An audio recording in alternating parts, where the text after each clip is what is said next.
आप देख रहे हैं श्री हरि कृपा आश्रम चैनल। संस्थापक स्वामी श्री हरि चैतन्य पुरी जी महाराज।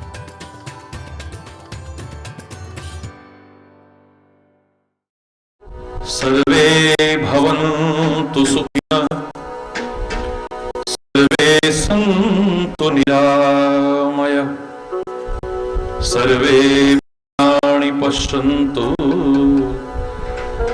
मा कस्य दुःखभाग् भवेत्, मा कस्य दुःखभाग् भवेत्। ओम शांति शांति शांति। ओम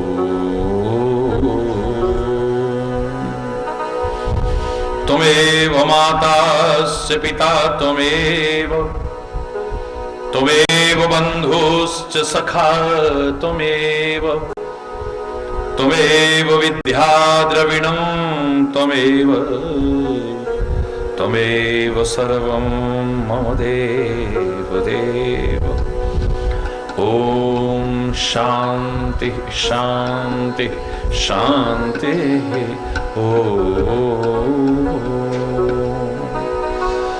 ध्यानमूलं गुरुर्मूर्ति, पूजामूलं गुरुपदम्, मंत्रमूलं गुरुर्वाक्यम्, मोक्षमूलं गुरु कृपा। ओम शांति शांति शांति। ओम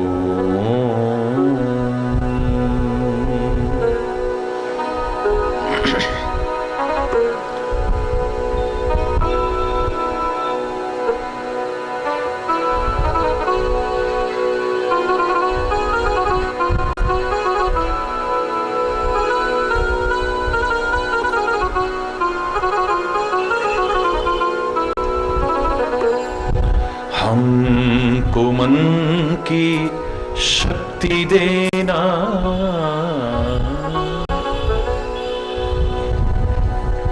शक्ति की उपासना कर रहे हो।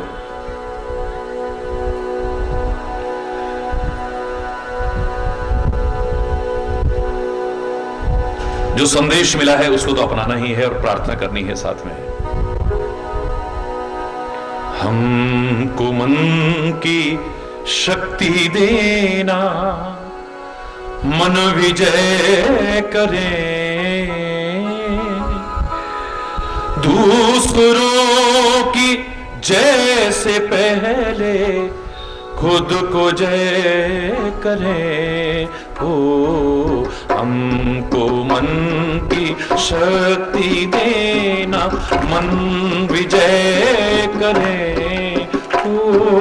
दूसरों की जैसे पहले हमको मन की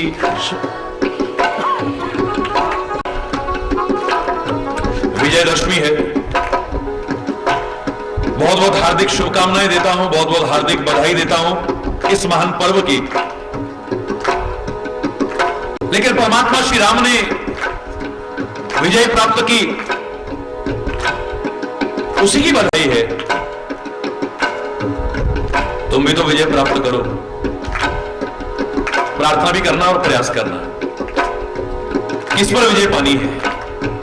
हमको मन की शक्ति देना, मन विजय करे, दूसरों की जय से पहले खुद को जय करे। हमको मन की शक्ति देना,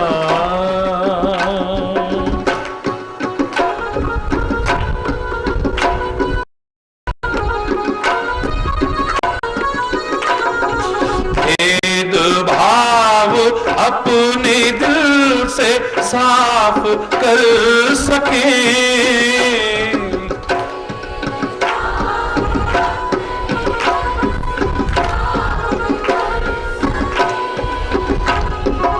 इतने भेद, कहीं जाति का भेद है, कहीं धर्म का भेद है, कहीं भाषा का भेद है, कहीं संप्रदाय का भेद है,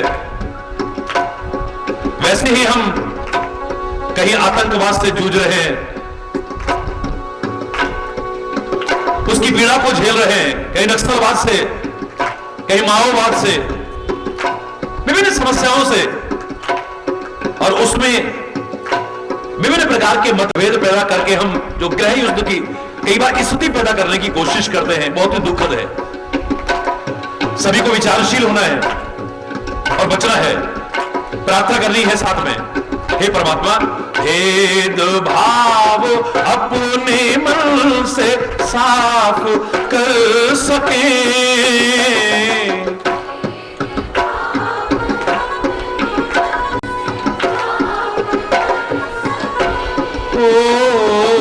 दूसरों से भूल हो तो माफ कर सके,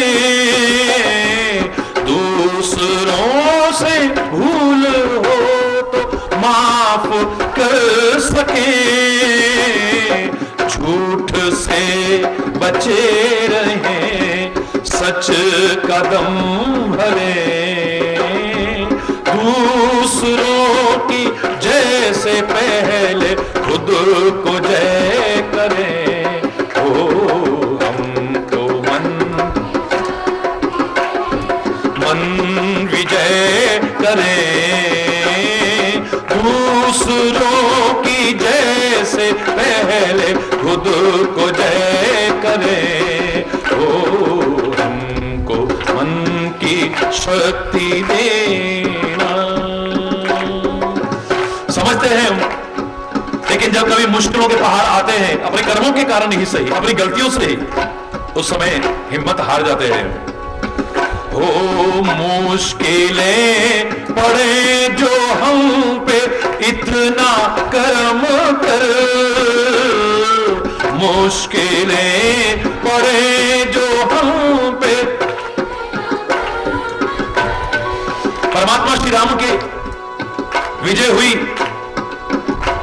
जो अधर्म पर धर्म की विजय है, असत्य पर सत्य की विजय है, बुराई पर अच्छाई की विजय है, होती आई है, हो रही और आगे भी होती रहेगी, इसमें कोई संदेह की गुंजाइश नहीं है।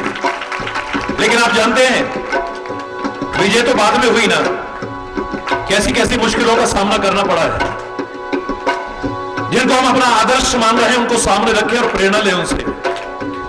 अगर उस समय हम हौसला न खो बैठे, अपना धैर्य न खोए, अपने विवेक को जागृत रखें और सही दिशा में प्रयास करते रहें, तो निस्संदेह विजय अवश्य होगी, संदेह की गुंजाइश नहीं है।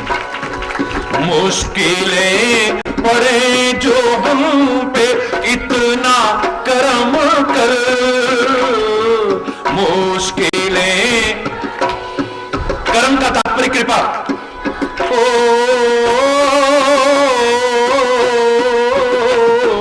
मुश्किलें पड़े जो हम पे इतना कर्म कर, मुश्किलें,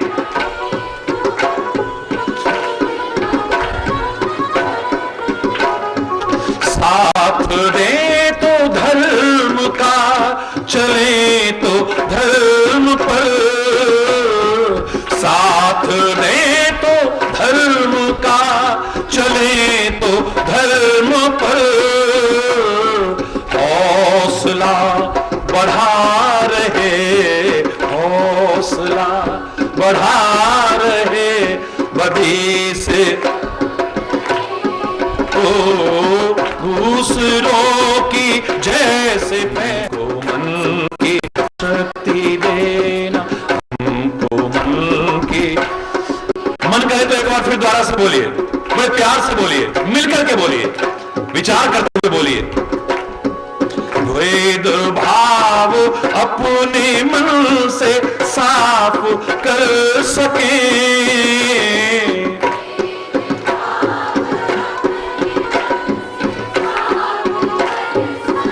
स्वर मिला करके, एक स्वर होकर के सुर में बोलिए, असुर होकर के मत बोलिए। हरि बोल, सुर होना चाहिए, असुर नहीं। हरि बोलना, जोर से बोलो और जोर से बोलो। मिले सुर मेरा तुम्हारा, ये सुर बने हमारा मिलजुल करके हम इस राष्ट्र को और समाज को आगे बढ़ा सके, सब एक स्वर होकर के समभाव से,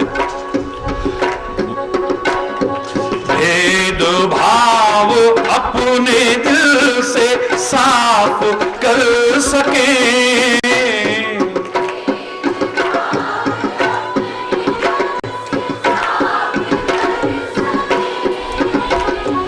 दूसरों से भूल हो तो माफ कर सके, दूसरों से भूल हो तो माफ हो,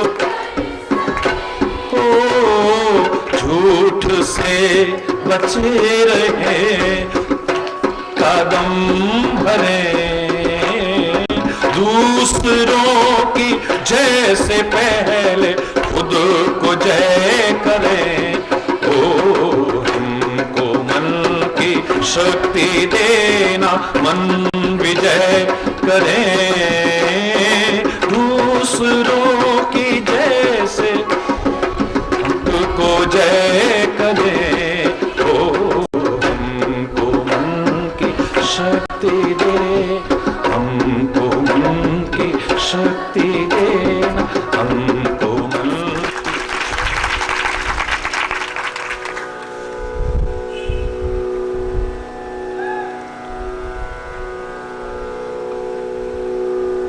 नवरात्रि के क्रम में जिसने भी परमात्मा की कृपा से मिले सत्संग को अपने जीवन में आत्मसात करके नवद्वारों पर संयम करने की कोशिश की हो, नवदा भक्ति के क्रम में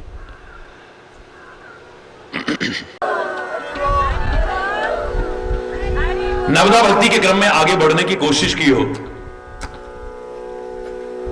परमात्मा श्री राम के जीवन में तो विजयदशमी पर्व आया ही, जो हम सब का एक महान पर्व है, लेकिन जो स्वयं नवद्वारों पर संयम करता है, नवदा भक्ति के क्रम में आगे बढ़ता है, उसके जीवन में भी विजयदशमी पर्व आता है। विजय कौन नहीं चाहता है, जीतना कौन नहीं चाहता है, खरी बोलना। बहस नहीं होनी चाहिए पर होती है तो आप जीतना चाहते हैं, विवाद नहीं होना चाहिए पर हो जाए तो आप जीतना चाहते हैं, मुकदमेबाजी नहीं होनी चाहिए पर हो जाए तो आप जीतना चाहते हैं। खेल के मैदान में खेल की भावना से कोई नहीं खेलता है, अच्छे प्रदर्शन की भावना से न खेल करके जीतने की भावना से हमें पदक मिल जाए,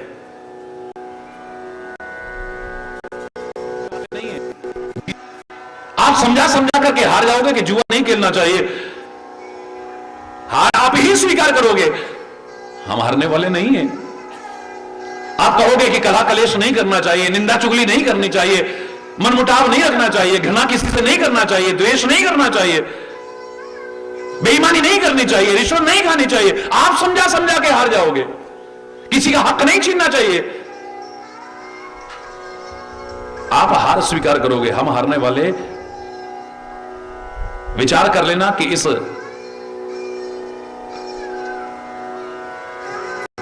जीत में भी आपकी कितनी बड़ी हार छुपी है। आप अपने सदगुरु से जीत गए, आप अपने महापुरुषों से जीत गए, अपने संतों से जीत गए, वो हार गए, समझा समझा करके हार गए, लेकिन इस जीत में भी तुम्हारी कितनी बड़ी हार छुपी है, कभी विचार करके देखिएगा। नुकसान किसका होगा, बोलो ना, किसका होगा? हम समझा समझा के हार गए और आपने शराब पीना नहीं छोड़ा, आपने जुआ खेलना नहीं छोड़ा, आपने बातें नहीं छोड़ी, आपने गलत बात का अनुसरण नहीं छोड़ा, आपने कलह कलेश अशांति मनमुटाव वैर विरोध घृणा नहीं छोड़ा, नुकसान किसका होगा? यहां पर हार करके कितनी बड़ी विजय के अधिकारी बन सकते हो, विचार करके देखिएगा। एक जगह ऐसी रखो वहां पर हार जाओ, नतमस्तक हो जाओ, अकड़ में सिर को तना मत रखो, झुका दो इसके।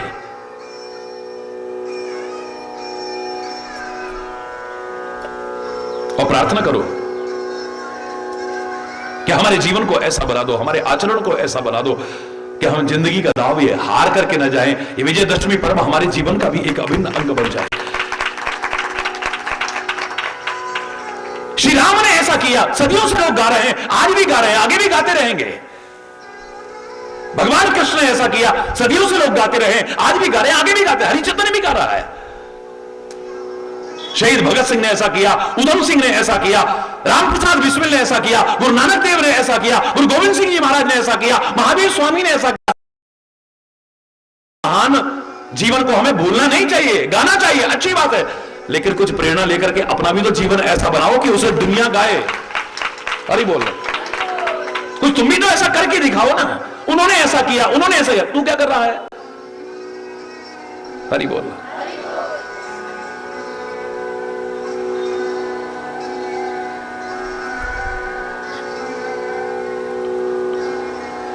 परमात्मा श्री राम ने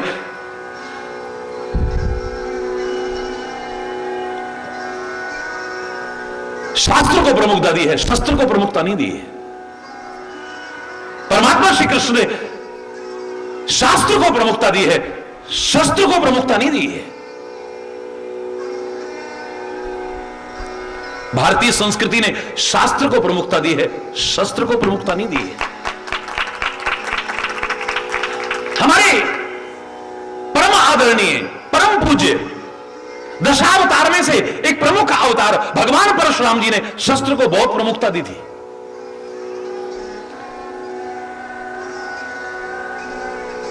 सत्ताईस बार क्षत्रियों से विहीन कर दिया पृथ्वी को। क्षत्रियों को नहीं किया है, आतताइयों को, आतंकवादियों को किया है। इसका तात्पर्य नहीं कि अब आप क्षत्रियों से विरोध करना लगे। देवी ने अगर महिषासुर को मारा जो भैंसे के रूप में था, तो आज आप भैंसे काटते रहो। वाह, एक राक्षस था जिसने भैंसे का रूप धारण किया है, उस राक्षस का वध किया है, भैंसे का नहीं।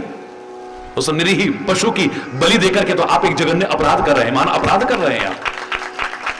अगर भगवान परशुराम ने क्षत्रियों से विहीन पृथ्वी को किया है, तो आज क्या आप क्षत्रियों की, अरे बोल रहा है, जोर से बोल रहा है। वो आतताई थे, उस जमाने के वो आतंकवादी थे जिन्होंने समाज को पीड़ित कर रखा था, अधर्म फैला रखा था। उन अधर्मियों से मुक्त किया है, आतताइयों से मुक्त किया है, लेकिन शस्त्र को बहुत प्रमुखता दी है। परशु को हाथ में लेकर के ऐसा घुमाया है, ऐसा घुमाया है, उनके नाम के साथ ही परशु जुड़ गया है। नाम तो उनका राम था, नाम क्या पड़ गया? बोलो ना। परशु माने फरसा, परशु माने नाम के साथ परशु जुड़ गया है। लेकिन भगवान श्री राम ने शस्त्र को प्रमुखता नहीं दी है। अगर शस्त्र को प्रमुखता दी होती तो उनका नाम भी धनुष राम हो गया होता, भगवान कृष्ण का नाम भी चक्र कृष्ण हो गया होता। शास्त्र को प्रमुखता दी है। आप भी शास्त्र को अपने जीवन का एक अभिन्न अंग बनाने की कोशिश करें। वो तो आए ही अवध में है जहां किसी का वध नहीं होता है। भगवान श्री राम का प्राकट्य ही कहां होता है? जहां नाम है क्या? अवध। अवध का तात्पर्य जहां किसी का वध ना हो, जहां किसी की हिंसा ना हो, उसका नाम ही अयोध्या है। अयोध्या मतलब कहीं युद्ध ना हो, जहां पर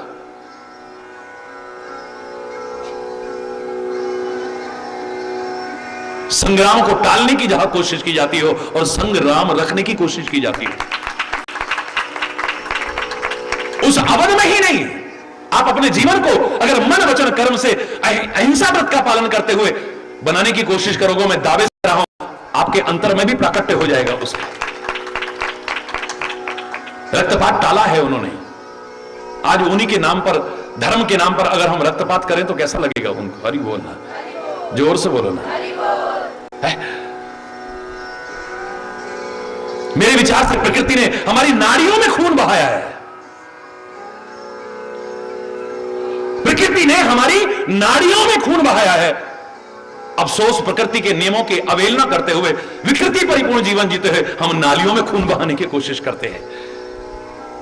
खून तो नाड़ियों में ही बहे, अच्छा तो नालियों में नहीं बहना चाहिए। मेरे से एक पत्रकार पूछ रहे थे, अभी जो फैसला आया है आप इसके बारे में क्या कहेंगे? मैंने कहा, मैं तो पहले भी कह रहा था, फैसला कुछ भी आए लेकिन हमारे दिलों का फासला नहीं बढ़ना चाहिए। हरि बोलना।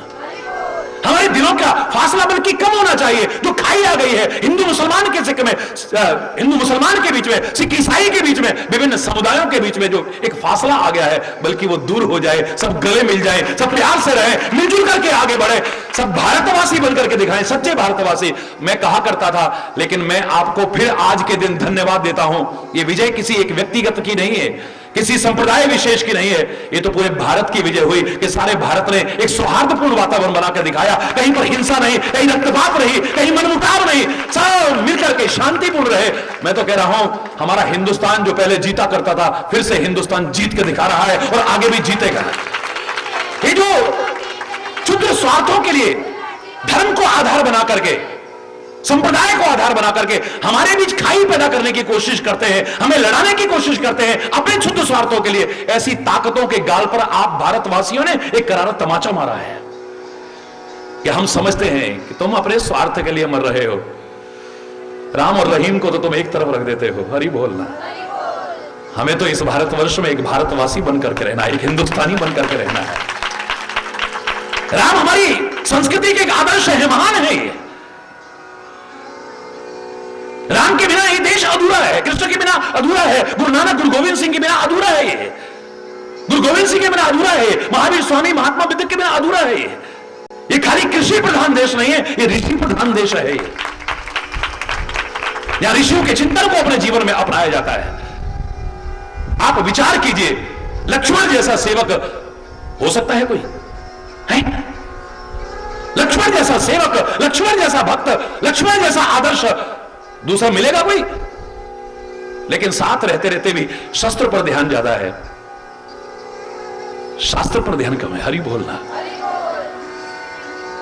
मौका आया है तो निषाद को शास्त्र भी सुनाया है, जिसे मैं लक्ष्मण गीता कहा करता हूं, है, लेकिन मौका आते ही भूल जाता है, शस्त्र याद आ जाता है। क्या करें सागर को पार करने के लिए? प्रभु तुम्हारा कुल गुरु जलधि कहे उपाय विचार, बिन प्रयास सागर तरे। प्रार्थना करो ना, आपका कुलगुरु है ये सागर, आप इसकी प्रार्थना कीजिए, ये आपको राह दे देगा। भगवान कहते ठीक है, कुशा का आसन बिछाया, हाथ जोड़कर के प्रार्थना करना शुरू करते हैं। मंत्र न यह है लक्ष्मण मन भावा, राम वचन सुनी अति दुख पावा। हरि बोलना। भगवान श्री राम कुछ बोले तो आपके मन को खुशी होनी चाहिए या दुख होना चाहिए? परमात्मा श्री राम अपने मुख से कुछ बोले तो सेवक के मन को प्रसन्नता होनी चाहिए या दुख होना चाहिए? दुख नहीं, अति दुख माना। क्योंकि हम चाहते हैं जैसा हमारा जीवन है, हमारे भगवान भी, हमारे गुरु भी, हमारे महापुरुष भी उस तरह से रहे है? हम उनको अपनी तरह से ढालने की कोशिश करते हैं, उनकी तरह से ढलने की कोशिश नहीं करते। हरि बोलना। नहीं महाराज जी आपको ऐसा नहीं, नहीं महाराज जी आपको होना यह चाहिए कि जैसा महाराज जी ढालने की कोशिश करें ऐसे ढलो। तो हाँ, तो सीधे बात बात पर धनुष्वाण पर हाथ जाता है ना। केवट ने भी कहा था, इशारा करके यही तो कहा था। जरा सा उसने वैसा कहा, लक्ष्मण ने आंखें तरेनी शुरू कर दी। बरतीर मारहु लखन पे, जब लग न पाए पखार हो, तब लग्न तुलसीदास नाथ कृपाल उपार उतारो। लक्ष्मण चाहे तीर क्यों ना मार दे, मैं जब तक चरण नहीं दूंगा मैं पार नहीं करूंगा। मार दे। हरि बोलना। ये जो तुम शस्त्र दिखाते हो ना, इसके आगे तो कोई दिलेर होकर के आ जाएगा, याद रखना। लेकिन जब प्यार दिखाओगे तो तुम्हारा बन के रह जाएगा, सद्भाव रखोगे तो तुम्हारा बन के रह जाएगा, सौहार्द रखोगे तुम्हारा बन करके रह जाएगा, शांति का माहौल रखोगे तुम्हारा होकर के रह जाएगा, करुणा बरसाओगे तुम्हारा होकर के रह जाएगा। मैं तो कई बार कहता हूं, दुश्मन को मारने में उतना मजा नहीं है जितना उसके अंदर से दुश्मनी को मारने में है। दुश्मन को मारने में वो मजा नहीं है, उसके अंदर की दुश्मनी को मार दिया जाए। है? अति होने पर भगवान ने वध भी किया होगा, लेकिन कोशिश उनकी वही है कि असुरों से विरोध नहीं, असुरत्व से विरोध है। पाप से घृणा है, पापी से घृणा नहीं है। हरि बोलना। उनके विकारों को दूर करने का प्रयास है, उनकी विकृतियों को दूर करने की कोशिश है। मंत्र न यह है लक्ष्मण मन भाव। लक्ष्मण नहीं, कई बार होता है ना, कई कोई वैसे गलत प्रवृत्ति के लोग भी आ जाए ना, तो महाराज जी बड़े प्यार से उनको, महाराज जी आप नहीं जानते हो ये कैसे लोग हैं, इनसे तो वैसे ही जवाब देना चाहिए। आप तो इतने प्यार से उससे बोल रहे थे, उल्टा मेरे को सिखाना शुरू कर देते, हरी बोल। तो तुम्हें गुस्से की आदत पड़ी हुई है ना, तुम्हारी आदत ही उस तरह की है। आप चाहते हो कि हमारे गुरु भी, हमारे परमात्मा भी उसी तरह से ढले। भगवान कहते हैं चिंता मत कर, मुझे मालूम है क्रोध करना पड़ेगा, लेकिन इसका तात्पर्य नहीं कि एकदम से करो।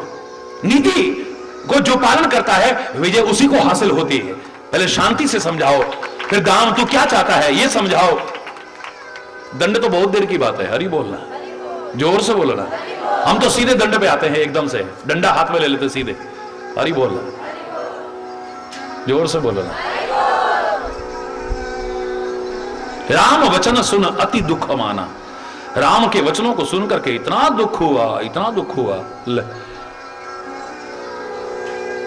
भगवान जी को ऐसा नहीं कहना चाहिए, भगवान जी को ऐसा नहीं कहना चाहिए, गुरु महाराज को ऐसा नहीं कहना चाहिए, हरि बोलना।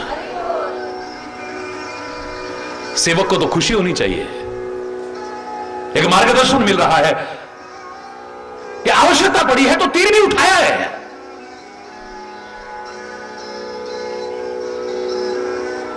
जब 3 दिन बीत गए, विनय न मानत जल जल, गए 3 दिन बीत।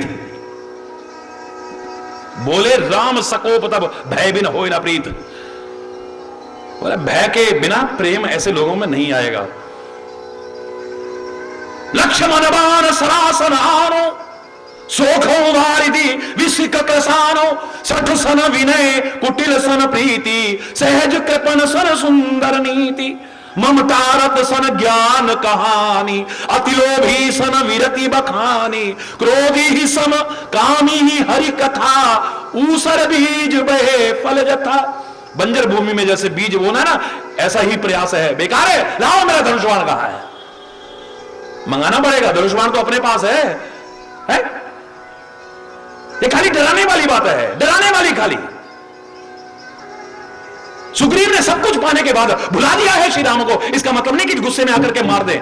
लक्ष्मण को भेजते, गुस्सा करके जाना, और पता है लक्ष्मण कहीं तीर ना मार दे, ना ना, समझा करके ले आना उसको, बस हरि बोल रहा। भय दिखा करके, समझा करके ले आना, मार मत आना उसे कहीं। क्योंकि राम तो तारने का प्रयास करते हैं, मारने का प्रयास नहीं करते हैं। हरि बोल रहा, उबारने की कोशिश करते हैं वो तो।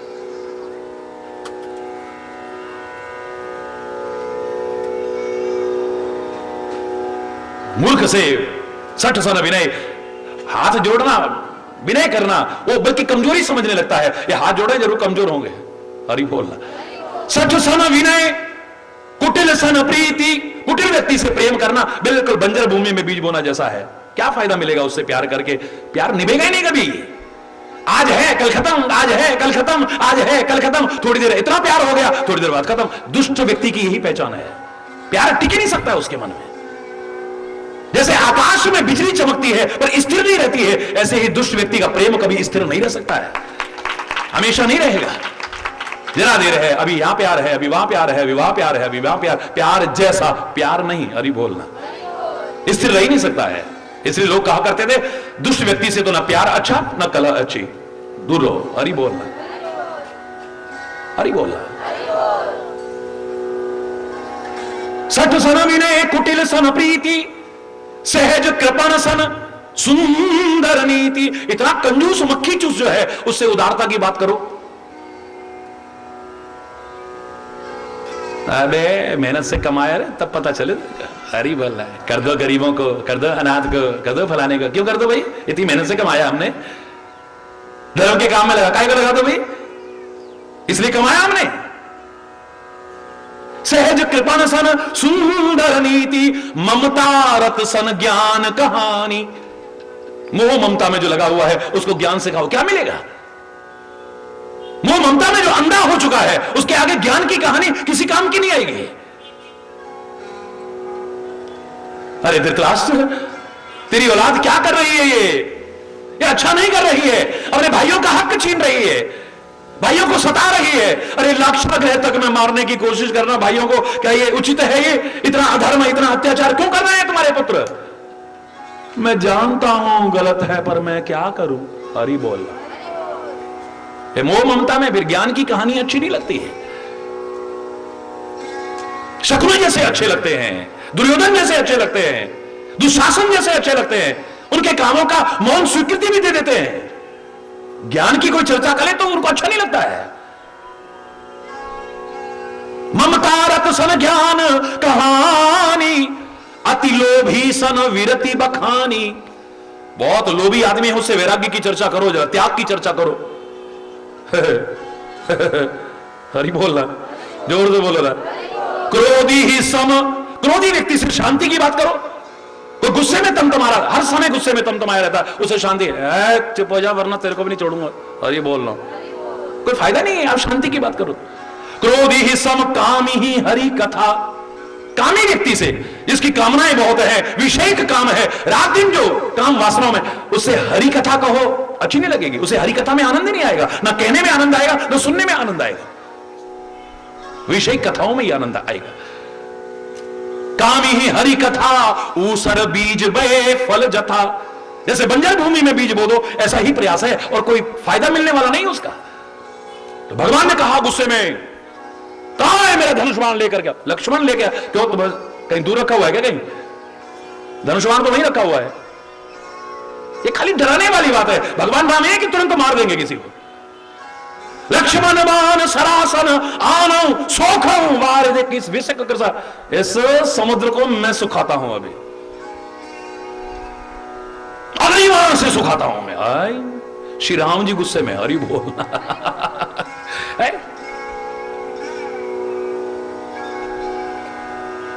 बस जैसे ही देखा मकर उरग झकगन अकुलाने, जरन जरत जंतु जलनिधि जब जाने, समुद्र ने देखा कि उनके तो जरा से क्रोध में, जरा से भ्रकुटी टेढ़ी हुई है तो उफान आ गया है सागर में। ब्राह्मण का वेश बना करके, स्वर्ण का थाल लेकर के, मणिमाणिक्य भर करके प्रार्थना करने आता है, प्रभु शांत हो जाए, आपके ही बनाए हुए नियम है, उन्हीं का पालन कर रहा हूं, आपकी ही सीमा और मर्यादाएं बनाई हैं, उन्हीं का पालन कर रहा हूं। आप चाहें तो मुझको तो क्या, एक तीर आपका सारे सागरों को सुखा सकता है, लेकिन उसमें फिर मर्यादा नहीं रहेगी। मैं आपको तरीका बता देता हूं मुझको पार करने का। वानर दूर दूर से पहाड़ और पत्थर लेकर के आए, नल और नील को जो श्राप था वरदान सिद्ध हो जाएगा, उनके छुए हुए पत्थर भी पानी पर तैरेंगे। इस तरह से पुल का निर्माण हो जाए और आप बड़े आराम से मेरे पार चले जाइएगा। मैं बताता हूं। अब गुस्से में भगवान राम का तो धनुष्वर चढ़ा हुआ तीर वापस कभी लौटा ही नहीं। अब वो कहां गया तीर? मारा क्यों नहीं उसको? क्यों नहीं मारा? अगर गुस्सा ही है, जरा सा क्षमा याचना की है, भगवान की तो इतना कोमल हृदय है, उनकी आंखों में आंसू आ गए। कहते हैं सागर तुम ही बता दो फिर इस तीर को कहां मारूं मैं? हे प्रभु, उत्तर के किनारे पर जो राक्षस है ना, हतहु नाद खल नर अग्रासी, उस पाप राशि को खत्म कर दो बस। ले ठीक है भाई, चल। अब उसके कहने में आ रहा है, हरि बोल। यहां शास्त्र की प्रमुखता है, शस्त्र की प्रमुखता नहीं है। महाभारत के युद्ध में एक भारत में ऐसा उदाहरण मिल सकता है कि गीता का संदेश दिया जा रहा हो, जहां चारों ओर तलवारें तन गई हो, धनुष बाण तन गए हो, अस्त्र शस्त्र तन गए हो, शंख बज गए हो, युद्ध की घोषणा हो चुकी हो, वहां पर खड़े होकर के गीता का संदेश, 18 अध्याय गीता का संदेश, ये भारत की संस्कृति ही दे सकती है, कोई और नहीं। युद्ध भूमि में हमारा प्रयास जहां तक रहा है, युद्धों को टालने का रहा है, अशांति को टालने का रहा है, प्यार और सद्भाव का संदेश रहा है, सौहार्द का संदेश रहा है, मेलजोल का संदेश रहा है। भारत की संस्कृति तो यही दिया है प्रीति जहां की रीति सदा, मैं गीत वहां के गाता हूं, भारत का रहने वाला हूं, भारत की बात सुनाता हूं। काय के बल पर जीते हैं श्री राम? गिने चुनी आप कहोगे उससे जीते, उससे जीते, उससे जीते, वो खाली दो चारों को नहीं जीते हैं, सारी दुनिया के दिल को जीत लिया, दिल को जीत लिया है। अपने अच्छे स्वभाव से जीता है, अपने अच्छे आचरण से जीता है, अपनी मर्यादाओं से जीता है, अपनी दिव्यताओं से जीता है, अपनी महानताओं से जीता है, अपने अच्छे चिंतन से जीता है, शस्त्रों से नहीं। हरि बोलना, शस्त्र के बल पर दुनिया को जीत सकते हो, दुनिया के दिल को नहीं जीत सकते हो।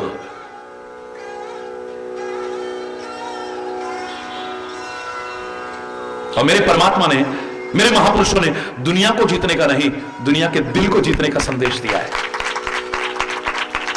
जीते हो किसी ने देश तो क्या, मुझे याद आता है गीत बार बार, हमने तो दिलों को जीता है, ओ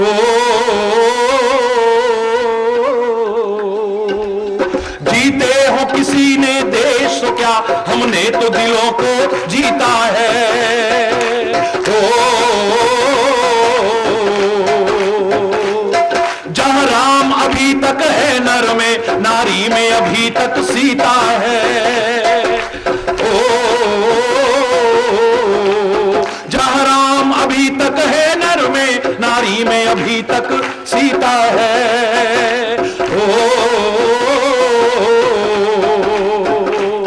जिसे जान चुकी सारी दुनिया, जिसे जान चुकी सारी दुनिया, मैं बात वही दोहराता हूं, भारत का रहने वाला भारत की बात सुनाता है, प्रीति जहां की रीति सदा है, प्रीति जहां की रीति सदा, मैं गीत वहां के गाता हूं, भारत का रहने वाला भारत की बात सुनाता है, प्रीति जहां की रीति सदा,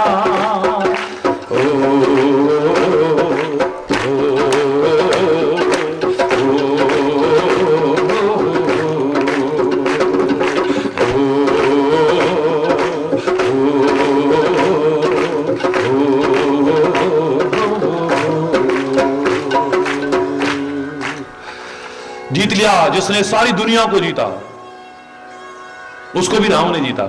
काहे के बल पर जीता है? तीरों के बल पर नहीं, शस्त्रों के बल पर नहीं। भगवान श्री राम कितने समय तीर चलाते थे, रावण तो मर ही नहीं रहा था है? जितने सिर काटते जा रहे हैं उतने और बढ़ते जा रहे हैं, उतने और बढ़ते जा रहे हैं, उतने और बढ़ते जा रहे हैं।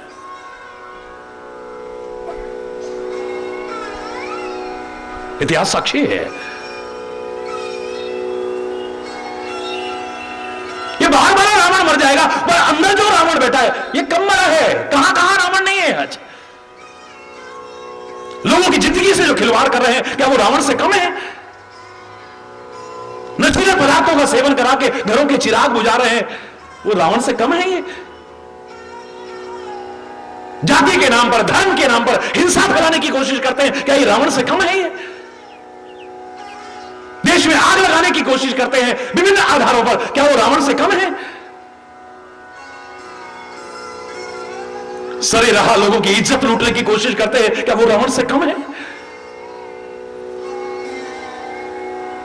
खाली हम पुतले जलाते रहे इतने वर्षों से, क्या प्रेरणा ली हमने कुछ? जब तक हम अपने अंदर आ चुके असत्य को, रावणत्व को, कंसत्व को खत्म नहीं करेंगे, उसका दहन नहीं करेंगे, करते रहो हर साल पुतलों का दहन, कुछ मिलने वाला नहीं है। उससे कोई प्रेरणा तो ली नहीं हमने।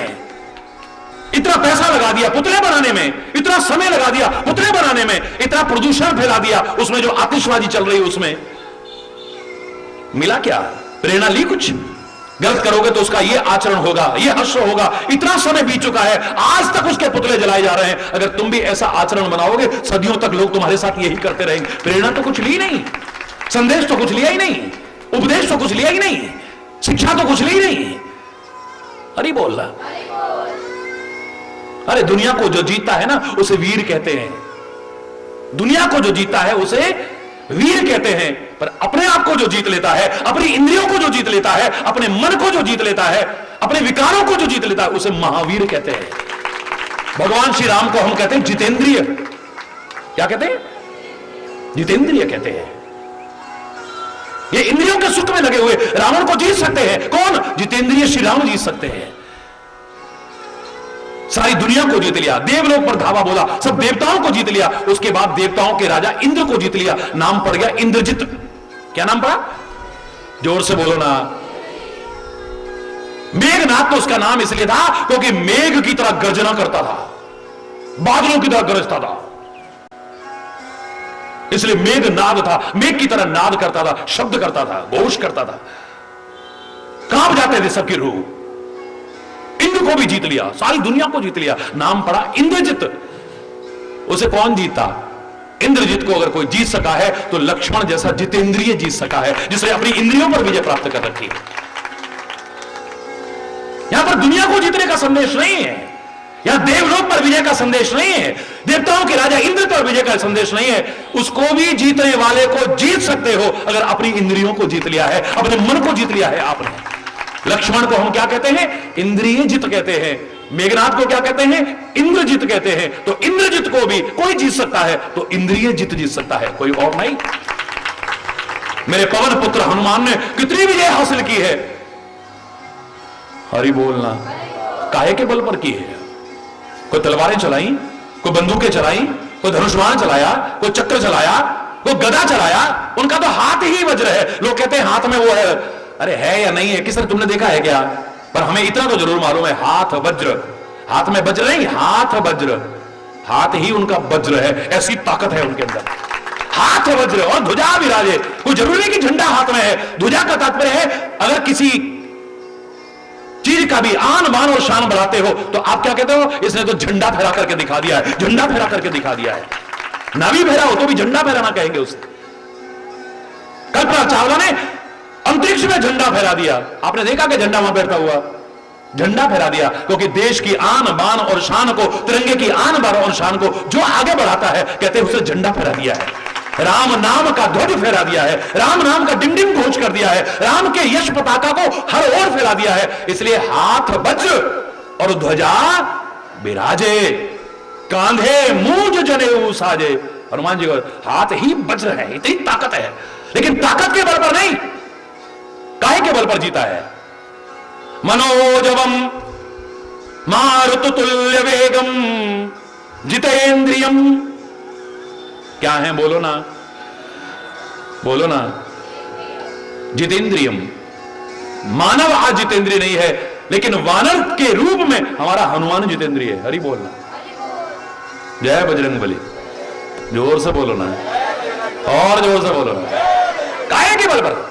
हमारा तो कोई कंट्रोल ही नहीं है, ना आंखों पर कंट्रोल है, ना कान पर कंट्रोल है, ना नाक पे कंट्रोल है, ना जबान पे कंट्रोल है, ना हाथ पैरों पर कंट्रोल है, ना मन मस्तिष्क पर भी कंट्रोल है। और मैंने कल भी आपसे कहा, जिनका अपने ऊपर, अपनी इंद्रियों पर, अपने मन पर कंट्रोल नहीं होता, उनके जीवन का कोई मोल नहीं होता, उनका जीवन अनमोल नहीं होता, बेकार होता है उनका। कुछ नहीं बन पाते हो, कुछ नहीं कर पाते, कहीं ना कहीं आकर के मात खा जाते हैं।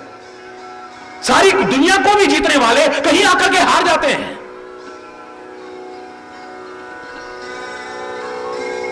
सम्राट अशोक बुद्ध के चरणों में आकर के गिर गया। उनसे ज्यादा ताकत थी क्या उनमें? है? सारी दुनिया को जीत लिया अपने शस्त्र के बल पर। तलवार जब खटकती थी,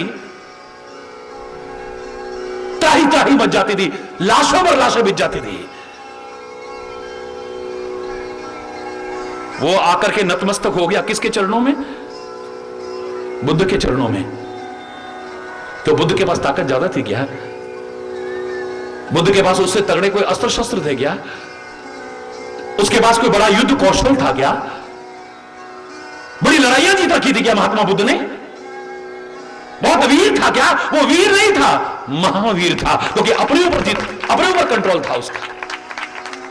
अपनी जबान पर कंट्रोल है, अपने नेत्रों पर कंट्रोल है, अपने कानों पर कंट्रोल, अपनी इंद्रियों पर, अपने मन पर कंट्रोल है। महावीर स्वामी कहते हो, वो महावीर काहे के बल पर है? कोई लड़ाइयां जीती थी क्या? बोलो ना, जोर से बोलो ना। उनको महावीर स्वामी कहते हैं काहे के बल पर? कोई लड़ाइयां जीती थी, कोई तलवारें चलाई थी, कोई तोपें चलाई थी, कोई अस्त्र शस्त्र चलाए थे। उस महावीर स्वामी ने अपनी इंद्रियों पर विजय प्राप्त की थी, अपने आप पर विजय प्राप्त की थी, इसलिए महावीर कहलाया। दुनिया को जीतने वाला वीर हो सकता है, पर अपने आप को जीतने वाला महावीर कहलाता है। हवा में उड़ता जाए मेरा महावीर बजरंग बली, मेरा महावीर बजरंग बली, जय हो जय हो। हवा में उड़ता जाए मेरा महावीर महावीर। जो तलवार थी क्या हाथ में? कोई धनुष्वाण हाथ में था, कोई चक्र सुदर्शन हाथ में था, कोई अस्त्र शस्त्र हाथ में थे। वो महावीर कहलाता है। काहे के कारण महावीर कहलाता है? जितेंद्रियम, अपनी इंद्रियों पर विजय प्राप्त कर रखी है, इसलिए वो वीर नहीं महावीर कहलाता है। अपने आप पर दशहरा, आपको याद होगा मैंने इस शब्द में से ही भाव निकाला था, जिसने अपने अंतर के 10 विकारों को हरा, दशहरा, जिसने 10 अपराधों को हरा उसके जीवन में दशहरा आता है। जिसने नवद्वारों पर संयम किया है, नवदा भक्ति के क्रम में आगे बढ़ा है, उसके जीवन में विजयदशमी पर्व आता है। आप भी तो कुछ करके दिखाओ ना, किसकी औलाद हो तुम? है आज के वो अल्पज्ञानी वैज्ञानिक चाहे कहते रहे तुम बानरों के, तुम्हारे पूर्वज बानर थे, तुम उनकी औलादें हो, तुम्हारे पुरखे वो थे, वो कहते रहे मूर्ख, खुले शब्दों में कह रहा, अभी पूरा ज्ञान नहीं है उनको। समय आने पर वो भी कह देंगे हमारे पूर्वज बानर नहीं थे, हमारे पूर्वज तो राम है, हमारे पूर्वज तो कृष्ण है, हमारे पूर्वज तो वो परमात्मा के स्वरूप है, हमारे पूर्वज तो ऋषि महर्षि हैं जिन्होंने एक महान चिंतन तब भी दिया था, आज भी दे रहे, आगे भी देते रहेंगे, वो हैं हमारे पुरखे, नाज है हमें उन पर।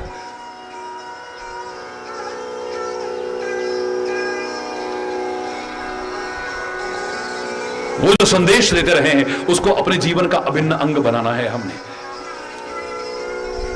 हरि बोलना, जोर से बोलो ना।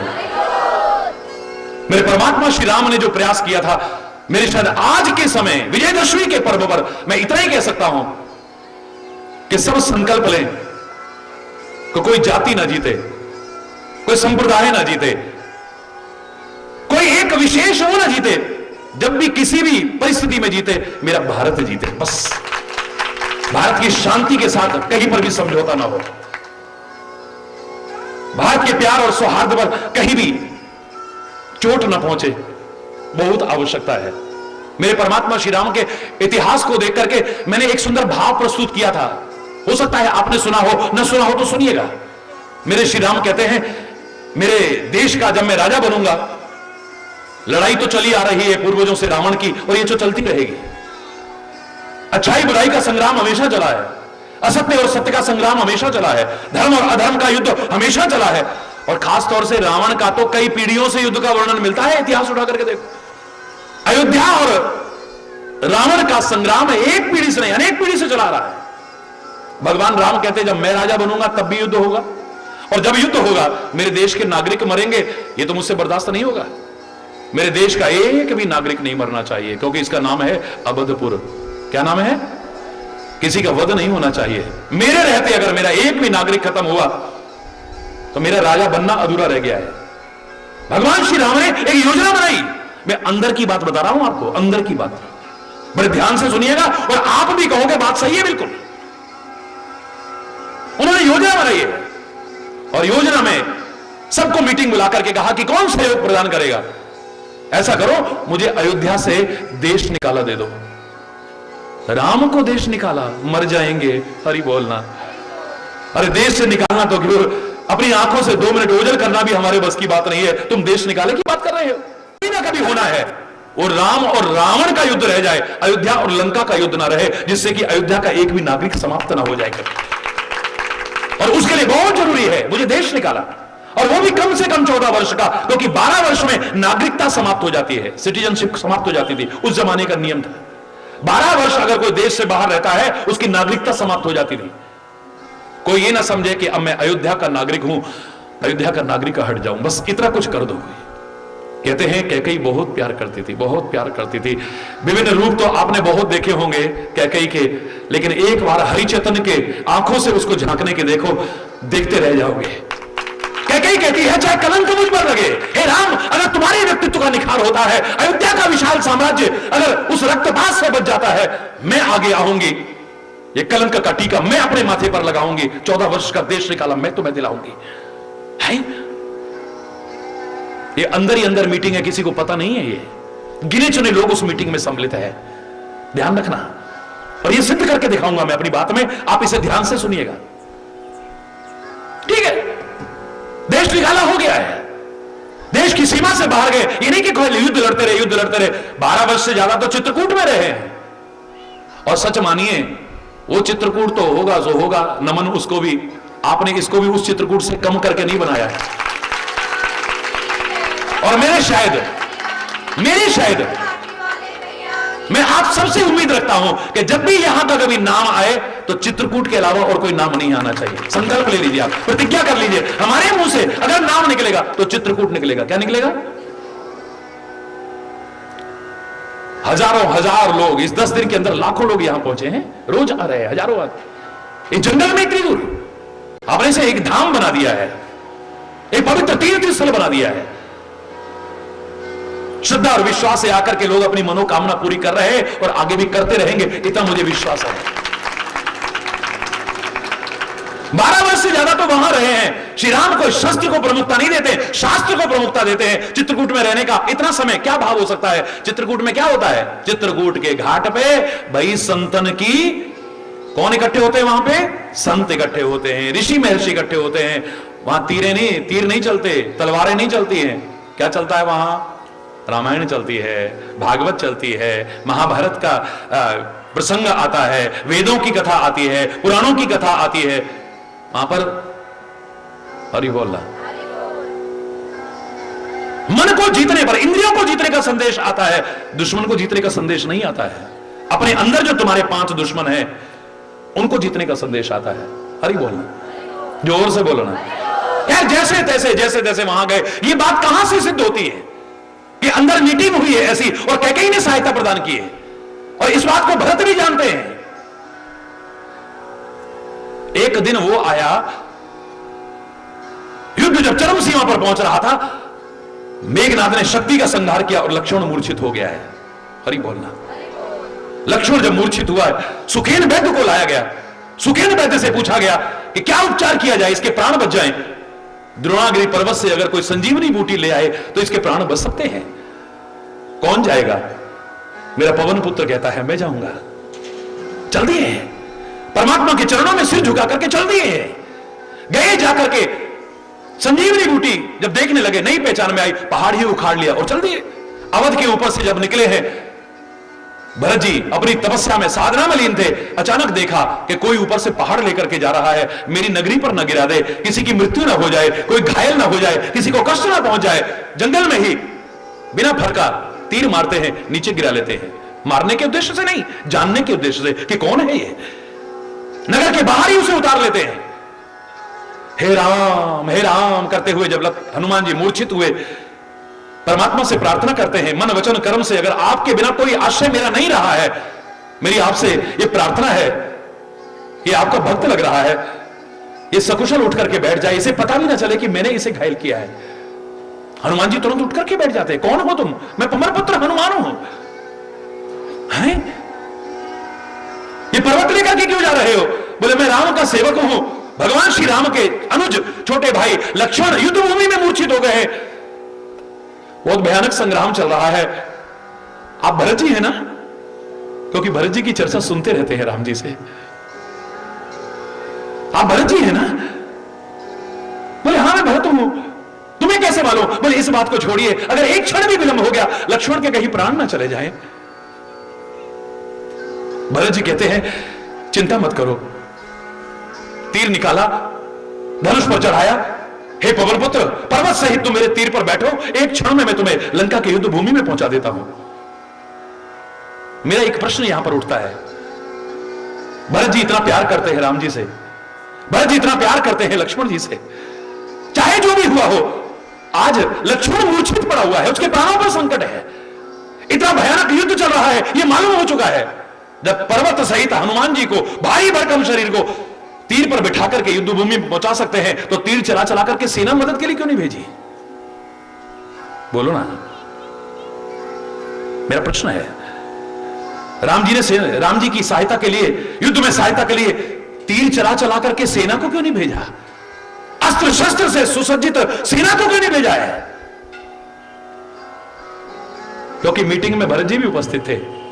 वो जानते हैं अगर एक भी सैनिक अयोध्या का चला गया ना, और रावण को पता लग गया कि राम का कनेक्शन अभी भी अयोध्या से जुड़ा है, एक भी अगर उसने विस्फोट कर दिया अवध में और एक व्यक्ति के भी प्राण चले गए, तो राम जी की 14 वर्ष की तपस्या सब बेकार हो जाएगी। उन्होंने उन्होंने कहा था कि मेरे नगर का, मेरे देश का एक भी नागरिक समाप्त नहीं होना चाहिए युद्ध में। और अगर ऐसा हो जाता है तो ये युद्ध, राम और रावण का जो युद्ध हो रहा है, राम वर्सेस रावण जो युद्ध हो रहा है, ये अयोध्या और लंका का युद्ध बन जाएगा। फिर यहां पर भी लोग मरने शुरू हो जाएंगे। 14 वर्ष इतने कष्ट उठाए मेरे राम ने, वो सारी साधना, वो तपस्या सब बेकार हो जाएगी। तो आदौ राम तपो वनाति गमनम, तप हेतु इतने कष्ट उठाए हैं जो जंगलों में, वो सब साधना बेकार हो जाएगी। क्यों? मेरे परमात्मा ने, क्योंकि सब उसकी औलादे हैं, ये सब मिलकर के रहें, शांति से रहें, सद्भाव से रहें, किसी की भी जान न जाए, हमेशा से ये चाहा है। मैंने कहा ना, मेरे परमात्मा इसे नाली में मत बहाने की कोशिश करो, ये नाड़ियों में बहे तो बड़ा अच्छा रहेगा। हरि बोल।